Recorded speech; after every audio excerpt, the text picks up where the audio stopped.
Welcome to Pindar Poetry. We hope you learned something new. You begin by confirming prerequisites. Check your Windows edition and ensure. Net 3. 5 Sp1 is supported because install errors stem from mismatched builds.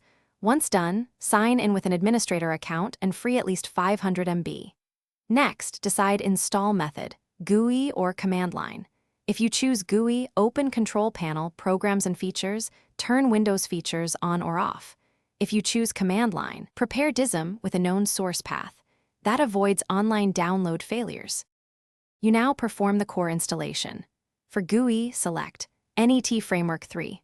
5 includes 2, 0 and 3, 0 and click OK. Windows will download or use media. For repeatable, reliable installs, run dism/online/enable feature/feature-ename netfx3/all. This executes the feature enablement directly. If Windows Update is blocked or offline, add /source x /sources/sxs and run again.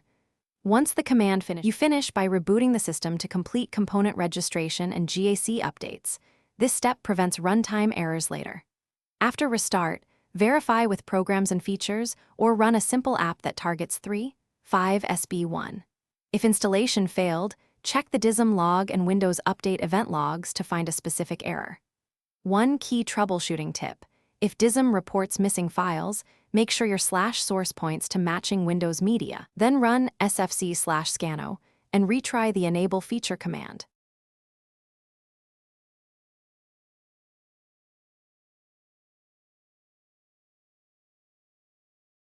Thanks for watching. Consider subscribing if we helped you.